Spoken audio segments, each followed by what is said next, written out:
Have you ever suddenly disappeared from someone's life? Not because you hated them, but because something inside you felt emotionally threatened. Have you ever stayed silent instead of explaining your feelings and later realized you hurt both yourself and the other person? Or maybe someone once came very close to you and suddenly they pulled away without any explanation. If this pattern keeps repeating in your life, then this message is definitely meant for you. Because today we are going to understand the hidden psychology behind every emotion withdrawal, avoidance, silence, and fear of emotional closeness. And trust me, the root cause goes much deeper than you think. First is the pattern. Sometimes we think we are protecting ourselves, so we avoid, we stay silent, we disappear emotionally. Whenever someone becomes too close to us, suddenly something inside feels uncomfortable. At first, everything feels safe. We connect deeply, we trust slowly. But then, one small behavior, one word, one trigger suddenly activates an old wound inside us. And instead of expressing it in a healthy way, we withdraw completely. No explanation, no communication, just silence. And the other person keeps wondering, what happened? Did I do something wrong? Why did they suddenly change? But the truth is, most avoidant people are not trying to hurt their others intentionally. They are unconsciously trying to protect themselves from emotional pain they once experienced before.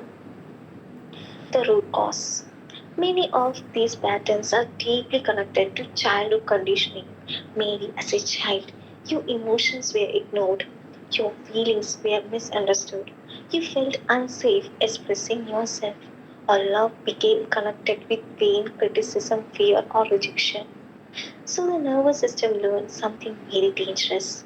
Distance is safer than vulnerability, emotional vulnerability.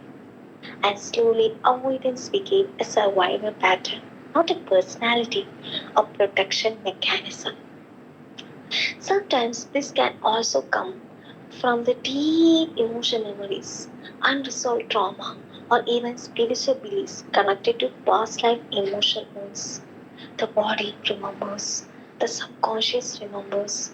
That's why even when we consciously know this behavior is hurting me, still we repeat the same cycle again and again because healing is not only mental, it is nervous system deep. The biggest mistake. One of the biggest mistakes avoiding people make is silence. We think silence protects us, but silence also creates confusion, anxiety, and emotional pain for the other person.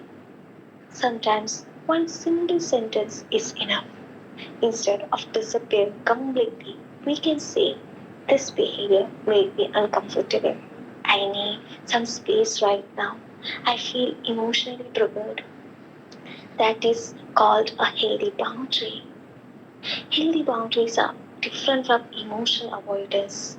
Avoidance runs away, boundaries communicate. And many of us were never taught the difference. The healing. Healing begins the moment we become aware of our patterns, not judging ourselves, not blaming ourselves, but observing honestly. Why do I suddenly shut down emotionally? Why do I panic when someone comes too close? Why do I feel unsafe expressing emotions? Because awareness is the first step towards transformation. And slowly, instead of suppressing emotions, we learn to express them. Instead of disappearing, we learn to communicate. Instead of running away from emotional closeness, we create emotional safety within ourselves. And that is why the true healing starts. So, if this message deeply resonated with you, then maybe your soul is finally becoming aware of a pattern that has silently controlled your relationships for years. And in the next video, we will go even deeper into why some people fear emotional intimacy, why silence becomes addictive, and how childhood wounds really shape adult relationships. Because Sometimes the person we are trying to escape from is actually our own unhealed self. Until then, take care of your inner child gently. Thank you and God bless you.